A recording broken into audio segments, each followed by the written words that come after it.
सितंबर के इस महीने को प्रधानमंत्री ने न्यूट्रिशन मंथ घोषित कर दिया था, लेकिन मध्य प्रदेश से आई दो खबरों ने इस पर कई सवाल खड़े कर दिए हैं। बालाघाट में बाढ़ की वजह से गरीबों में वितरित किया जाने वाला 6 करोड़ का अनाज बर्बाद हो गया। वहीं दूसरी तरफ तो आदिवासी टोलों में मवेशियों को खिलाए जाने वाला चावल इंसानों को बांट दिया गया, जिसे कमलनाथ सरकार ने अमानवीय बताया है। लेकिन सवाल ये है कि क्या गरीबों के जान की कीमत मवेशियों के बराबर या उससे भी कम आंकी जाती है? एक रिपोर्ट देखिए। अनाज गोदामों में सड़ रहे हैं, भूख जिस्म को खाती जा रही है। गरीब 2 वक्त की रोटी के लिए तरसता है और यहाँ करोड़ों का अनाज बर्बाद हो रहा है। इस अनाज की कीमत हम नहीं समझ सकते, सिर्फ वो समझ सकता है जिसने भूख महसूस की हो। जब अंतड़ियों की ऐंठन से जिस्म निढाल हो जाता है, जब भूख खाली पेट टटोलने लगती है, तब जाकर एक एक दाने की कीमत समझ आती है।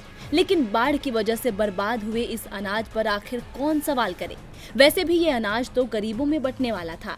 सवाल तो सरकार से भी नहीं किया जा सकता, वो इसलिए क्योंकि सरकार ने तो किसानों से अनाज खरीद कर वितरण के लिए दे दिया था। तो अब जवाबदेह कौन होगा? कायदे से तो इसे एक्ट ऑफ गॉड करार देना चाहिए, क्योंकि ये अनाज तो बाढ़ की वजह से सड़ा है और बाढ़ तो प्राकृतिक आपदा है। लेकिन सवाल अब भी उठता है कि जब ये अनाज वितरण के लिए आए तो ये गोदाम में क्या कर रहे थे? इन्हें तो अब तक वितरित कर देना चाहिए था, या फिर आकस्मिक बाढ़ की हालत में इस अनाज को बचाने के लिए आखिर क्या कदम उठाए गए थे? मध्य प्रदेश के बालाघाट में आई बाढ़ में 6 करोड़ से ज्यादा मूल्य का चना और गेहूं बर्बाद हो गया।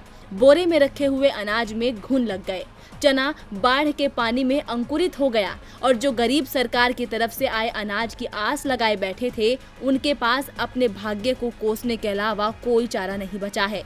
हालांकि प्रशासन इस आपदा को अवसर बनाने की कोशिश में जुटा हुआ है। भीग चुके अनाज को धूप में सुखाकर वितरित किए जाने का प्रयास भी जारी है, लेकिन तमाम कोशिशें नाकाम हो रही है।